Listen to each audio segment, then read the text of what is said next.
Hi friends, அஸ்ஸலாமு அலைக்கும். இன்னைக்கு பார்த்தீங்கன்னா நம்ம என்ன செய்ய போகிறோம்னா வடநாட்டு ரெசிபி சப்பாத்தி ரெசிபி ஒன்று போட்டிருப்பேன். ரொம்ப ட்ரெண்டிங்காக போய்கிட்டு இருக்கு. அதை நம்ம ட்ரை பண்ணால் அதே மாதிரி வருதாங்க பார்த்து செக் பண்ணுறதுக்காண்டி இன்றைக்கி நான் செய்ய போகிறேன் சப்பாத்தி. வாங்க நம்ம வடநாட்டுக்காரங்க மாதிரி நம்மளும் இன்றைக்கி ட்ரை பண்ணி பார்ப்போம். அவங்க போட்ட அளவு நமக்கு சப்பாத்தி வருதான்னு பார்க்கலாம். பாச்சா 2-3 நாளைக்கு கேட்டுகிட்டே இருக்கான், சப்பாத்தி செஞ்சு தாங்க. நான் செஞ்சே கொடுக்கவே இல்லை. என்னன்னு தெரியலங்க, அந்த ஊரில் பார்த்தா சப்பாத்தியாக சாப்பிட்டுட்டு இருந்தோம். இங்கே நம்ம சப்பாத்தி போடுறதுக்கு எனக்கு பிடிக்க மாட்டேது. சப்பாத்தி போடனாலே சரி பாச்சாலும் சப்பாத்தி கேட்டான். அதே மாதிரி நீங்கள் போட்டு காட்டுங்களேன் அப்படிங்கிற மாதிரி ஒரு இது ஓகேங்களா. அதனால் சரி அவங்கள மாதிரி சப்பாத்தி நம்மளால் செய்ய முடியாதுன்னு இப்போ ட்ரை பண்ணி பார்க்க போகிறோம். வாங்க வீடியோக்குள்ள போகலாம். நான் அவங்கள மாதிரி வெறும் மாவு தாங்க போட்டிருக்கேன். ஆனால் என்ன தெரியுமா, அந்த ஊரில் பார்த்தீங்கன்னாக்கும் மாவு வீட்டிலேயே அரைச்சி வச்சுருப்பாங்க. நம்ம எப்படி டப்பா அரிசி வச்சுருக்கோமோ அதே மாதிரி அந்த ஊரில் மாவு வச்சுருப்பாங்க.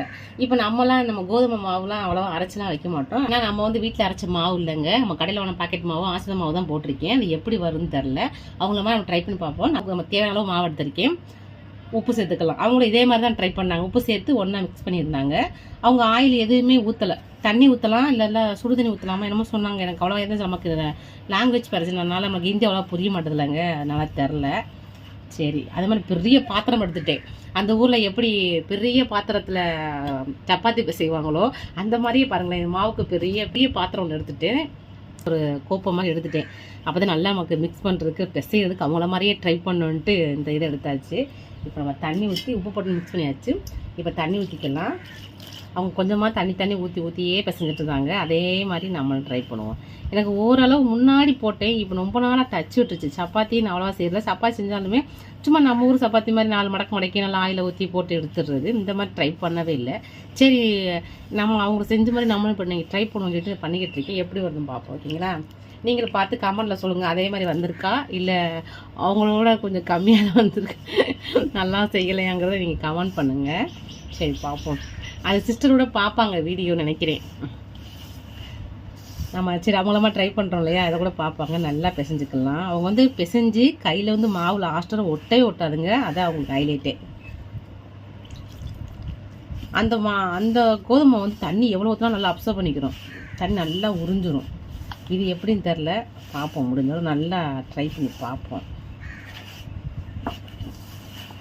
ஆயில் ஊற்றல, எதுவுமே ஊற்றல, வெறும் இதுதான் தண்ணி ஊற்றி மட்டும்தான் பிசைகிறேன்.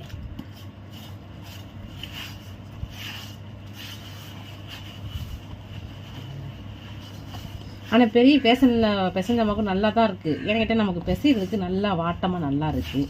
கேட்டால் சின்னதாக கீரை சிந்துற மாதிரி இருக்கும், அந்த மாதிரி இருக்கும் இல்லையா, அந்த மாதிரி இல்லாமல் நல்லா இருக்குது. நல்லா பிசைவோம்.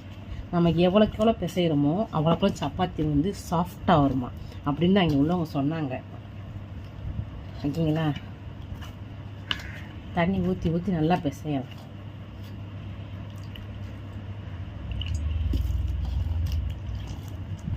அங்கே உள்ள மாவு நல்லா அப்சர்வ் பண்ணிக்கிறேன். இது எப்படி நம்ம பார்ப்போம் லாஸ்ட்டில்.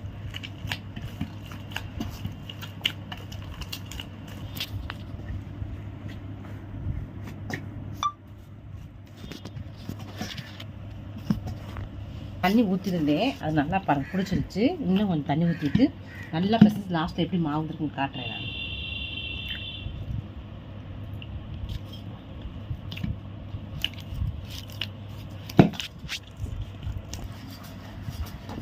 ஓரளவு நல்லா பிசைஞ்சு வச்சுங்க. நல்லா சாஃப்டாகிடுச்சு. நீ பாருங்க, சாஃப்டாகிடுச்சா.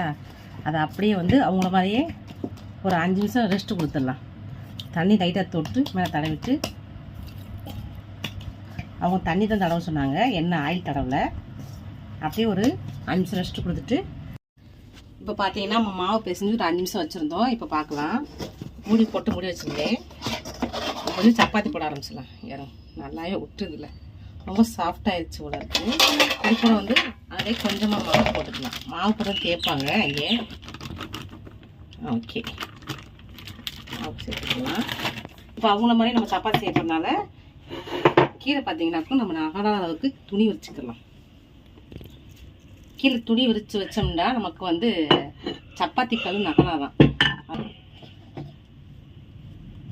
இந்த சப்பாத்திகள் பார்த்தீங்கன்னாக்கோ மகாராஷ்டிரில் வாங்கினாங்க. நாங்கள் சென்னையில் இருக்கும்போது லீவுக்கு போயிருந்தோமா, அப்போது பக்கத்து வீட்டில் வந்து அப்போ வாடகை வீட்டில் இருந்தோம். அவங்க வந்து சப்பாத்திகள் இந்த மாதிரி வச்சுருந்தாங்க மார்பிளில் வந்து. எனக்கு ஒன்று வாங்கி கேட்டு அவங்க வந்து என் ஹஸ்பண்டில் வாங்கி கொடுத்து விட்டுருந்தாங்க. அது இன்னும் அப்படியே வச்சுருக்கேன். அது வந்து கல் தாங்க, ஆனால் உடையாது. நம்ம எவ்வளோ பக்குவமாக வைக்கிறோமோ அந்த அளவு அப்படியே இருக்கும். இப்போ வந்து நம்ம இந்த கல்லை சப்பாத்தி வித்தைக்க போகிறோம்.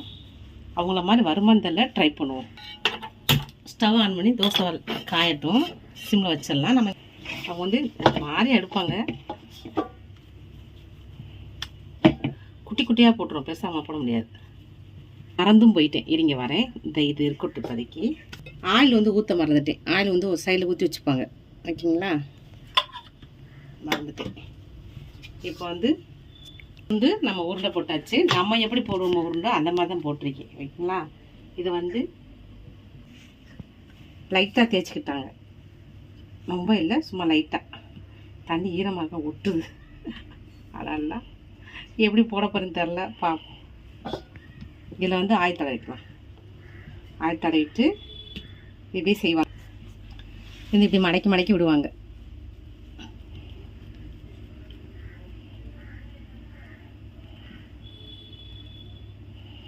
மடக்கி விட்டு அதை அப்படியே வந்து அப்படியே அமைக்க வச்சுருவாங்க, ஓகேங்களா?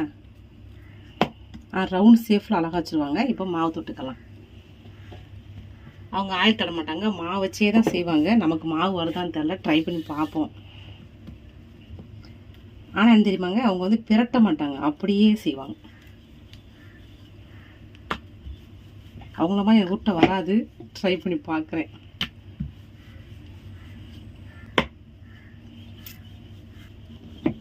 அவங்க வந்து சைடாகவே தேய்ப்பாங்க, தடுக்குது கிச்சன் வந்து. அவங்க ஒன்றும் போல தேய்ப்பாங்க. ஆனால் ஃபஸ்ட் ரொட்டி எப்பயுமே வராது. நம்ம ஒன்று போல தேய்க்கிற மாதிரிலாம் இல்லை, ஓரளவு நம்ம கரெக்டாக தேய்ச்சிக்கலாம். இங்கே வந்து நல்லா காஞ்சிருச்சு.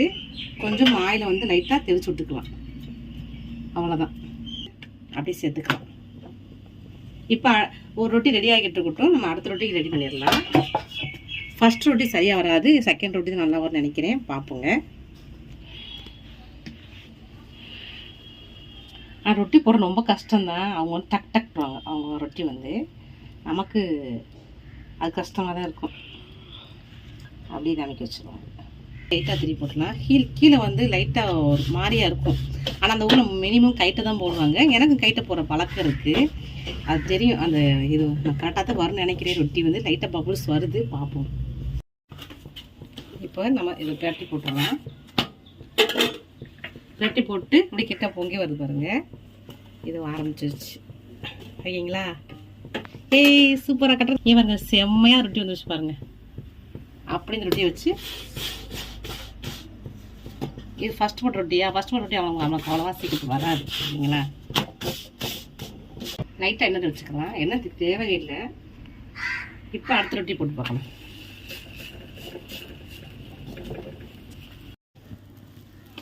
இந்த ரொட்டி நல்லா பொங்குதான் பார்க்கலாம். இந்த மாதிரி இருந்தால் தான் நமக்கு நம்ம திருப்பி போடும்போது நல்லா பொங்கி வரும், ஓகேங்களா? இங்கே பாருங்கள், இப்போயே பொங்குதா, நம்ம திருப்பி போடணும், நல்லா பொங்கும், நல்லா பொங்கும். நீங்கள் பாருங்கள், வெயிட் பண்ணுங்கள். இந்த ரொட்டி சூப்பராக வரும் பாருங்கள். நான் இப்போயே பொங்குதா, திருப்பி போட செம்மையாக பொங்கும். ஏன்னா கைத்தி எடுத்து பழக்கமாக போச்சு. சாஃப்டாக இருக்கு ரொட்டி. அப்படி திருப்பி போட்டுருவோமா? இந்த ரொட்டி பாருங்கள், சூப்பராக பொங்கி வரும். பக்கத்து பார்த்தீங்களா எப்படி பொங்கி வருது? அது தெரியும், நம்ம ரொட்டி போடும்போதே நம்ம ரொட்டி எப்படி பொங்கு வருதுன்னு தெரியும் பாருங்க. சூப்பராக வந்துடுச்சு.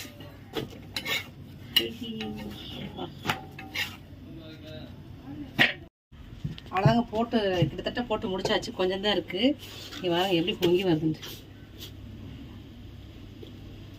பெருசாகவே போடுறேன், எனக்கு அது அந்த பொண்ணு எப்படி பொடிச்சோ அதே மாதிரி கொஞ்சம் பெருசாகவே போட்டுடலாம்.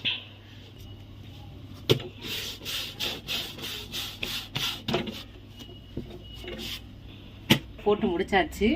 ஒரு ரொட்டி மாவு தான் இருக்குது. ஃபஸ்ட்டு இப்போ பெரிய ரொட்டியாக 2 ரொட்டி போட்டு எடுத்தாச்சு. போட்டு முடிச்சுட்டு நான் உங்களுக்கு எப்படி இருக்குன்னு காட்டுறேன் நான்.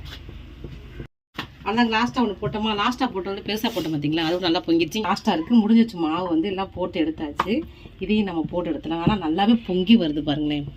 சப்பாத்தி லாஸ்ட் ரொட்டி முடிஞ்சு. இதை போட்டுட்டு எப்படி சாஃப்டாக இருக்கான்னு நம்ம பிச்சு பார்க்கலாம் எப்படி இருக்குன்னு. பொங்கி வந்துச்சுங்க. கிட்டத்தட்ட அவங்கள மாதிரி நம்ம சப்பாத்தி போட கற்றுக்கிட்டாச்சு. நம்ம டெய்லி போட்டோன்னு வச்சுங்களேன் நம்ம கரெக்டாக வந்துடும். எடுத்துருக்கேன் இப்போ லாஸ்ட் சப்பாத்தி கூட எவ்வளோ சூப்பராக இருக்கும் பார்த்தீங்களா. எனக்கு இப்படி பார்த்தா ரொம்ப எனக்கு ஆசையாக இருக்கும் சப்பாத்தியை பார்த்தோம்னா. இந்த மாதிரி இப்படி இருந்தாலே சப்பாத்தி நல்லா வந்திருக்குன்னு அர்த்தம். இந்த மாதிரி இருந்தாலே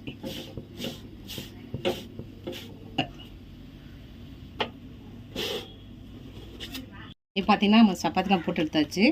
ஓரளவு என்ன சொல்கிறது, அவங்களமா ரவுண்டாக ஓரளவு சேஃப் போட்டு எடுத்தாச்சு. இருந்தாலும் அவங்க நம்ம ஊர் மாவுக்கும் இந்த பாக்கெட் மாவுக்கும் அவங்க அரைக்கிற மாவுக்கும் நிறைய வித்தியாசம் இருக்குது. அந்த மாவு பார்த்திங்கன்னா நல்லாயிருக்கும். அதை என்னன்னு தெரில. இதை பிச்சு பார்க்கலாம் பாருங்கள். இங்கே பாருங்கள் எவ்வளோ சாஃப்டாக இருக்குன்னு. நல்லா சாஃப்டாக இருக்கும். அந்த இப்போ தான் மடக்கி அடிச்சு சூப்பராக சாஃப்டாக நல்லா இருந்துச்சு. அந்த மாதிரி இருக்குது. இப்போ எதாவது பிச்சு பார்க்கலாம் பாருங்களேன். இங்கே பாருங்க டபுள் லேயர் அப்படியே வரும் இந்த ரொட்டியில். தெரிஞ்சா இங்கே பாருங்க அப்படியே நான் பொங்குச்சு பார்த்தீங்கன்னா அந்த லேயர் செம்ம சாஃப்டாக இருந்துச்சுங்க.